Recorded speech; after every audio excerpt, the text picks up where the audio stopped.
This is the choice of Steins Gate. Okabe assures us this phrase has no meaning. It just sounds cool. Yet most of the time when he says this, it's because of his accidental discovery of time travel.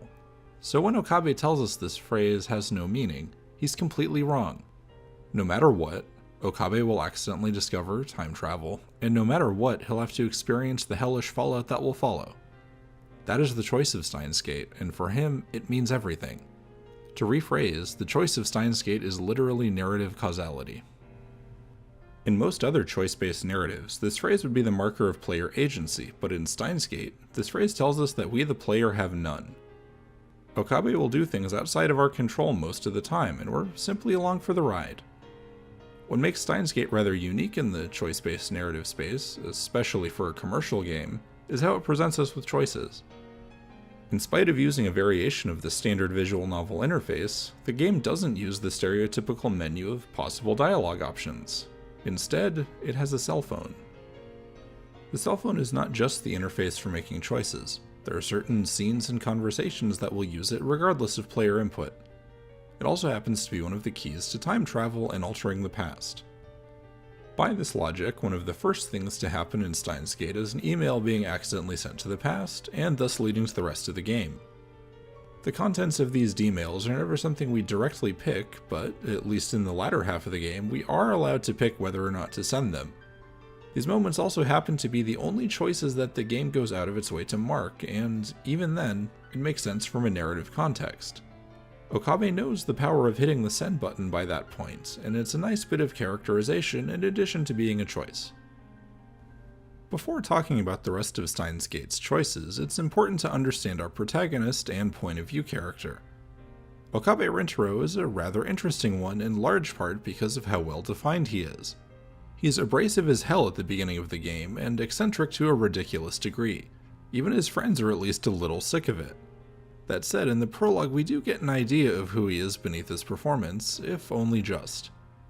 Importantly, this hints that we shouldn't treat Steins Gate like a stereotypical choice-based narrative. We aren't supposed to be Okabe. Instead, we're a small piece of him and nothing more. He's still putting on a performance for us, the player, for part of the game. And because of this, we're the first to see what he's like beneath his facade and how scared and insecure he really is. This leads to a wonderful character arc, and a character whose eccentricities and issues are deeply tied into the game's plot. By the end of Steins Gate, he doesn't need his persona anymore because of the connections he's made. What this leads to is our role in fostering those connections, or at least the most important one. This is also why it's nearly impossible to see Steins Gate's true ending on a blind playthrough, and why watching the anime adaptation doesn't particularly help. Okabe's cell phone is our only real way of interacting with the world, and at least for the first half of the game, there's a fair amount of email conversations with some of the other characters. Most of these truly are side content, and will only really affect themselves and our understanding of the cast. Our emails with Kurisu, however, will be what determine whether we get to see the true ending or not. In what I can only describe as an absurdly confident decision, Kurisu's emails are lumped in with the actual side content, making it impossible to tell what matters without some digging. Sitting here almost 10 years after the game's release, halfway around the world from Steins Gate's designers, I can't know what their original intent was, but given how tightly constructed everything about the game is, the team knew what they were doing. One of the recurring themes of the game, as well as many time travel stories, is the butterfly effect, or how a small change somewhere, sometime, can have far-reaching consequences. This idea is then enshrined into Steins Gate's structure and code through Kurisu's emails. Among all the noise and apparently superfluous messages, a few words here and there can mean the difference between saving a dear friend and preventing other horrible things from happening, and simply resigning oneself to fate. Through this, we're given a game that is heavily invested in getting us to understand and eventually empathize with our deeply flawed protagonist. What would be the major branch points in any other game are not actually branch points, they're end points. Despite the weight given to each of these choices and the care put into their epilogues, what they really ask is if the struggle is too much and if the power to grant wishes cannot also take them away. They too feed into the game's preoccupation with little details, though with much more of a focus on the dangers of playing God. By presenting all their reactive choices in the emails between Okabe and Kurisu, it also means the amount of branching needed to properly convey their developing relationship is significantly reduced. They will get closer regardless of the emails, since she's almost always the one he turns to for help in the second half of the game. The email conversations, should they continue, are what provide the more explicit development of their relationship. Importantly, all the other player-driven email conversations stop around Chapter 6, meaning that if we didn't get on the path to the true ending before that chapter, the end of the email conversations by this point is consistent and won't raise suspicions. Additionally, Chapter 6 is where the first character ending is, and when the plot hits the gas and won't be stopping until the game's over, further drowning out the lack of emails.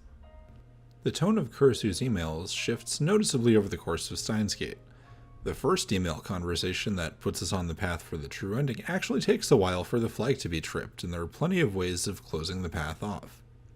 It begins as some silly banter about how unprofessional Okabe is and how bad a pun Kurisu makes, should we be replying properly, before the two go on to jokingly talk about his paranoia. Between the first and second half of the conversation, Kurisu has a painful talk on the phone with her dad, after which Okabe offers her some comfort, making his later proclamation, should we reply, that she is in fact a lab member far more meaningful than it otherwise would be. And really, this is why the two of them end up together. Because Okabe is happy to be around Kurisu exactly as she is, and she is willing to support him even if he's terrible at expressing how he really feels. This brings us to the actual mechanics of Steins Gate's choices and how they ask us to approach our replies to various characters. We're only ever responsible for replying to emails, and the actual text of the replies isn't shown in full until an option is clicked, leading to the short but textured interaction of repeatedly drafting an email and deleting it after reading the original again. This in and of itself doesn't change anything, but it causes the decision-making process to be that much more grounded and a bit more tactile than seeing the entire reply displayed at all times. Now, the text of the replies is where so much of Steins Gate's difficulty comes from and why I'm writing about it. Unlike so many conversations in games, what Kurisu and the game consider to be the best responses are rather opaque at times. They ask us to understand the changing dynamic between Okabe and Kurisu and reply in a way fitting Okabe. This is why the simple, nice replies break their relationship. They rather ironically make him look like he's being non-committal and distant. His eccentric and apparently flippant responses, early on at least, are his less than graceful way of showing his affection for his friends. And by the time the first true ending flag comes up in Chapter 4, Kurisu has figured this out.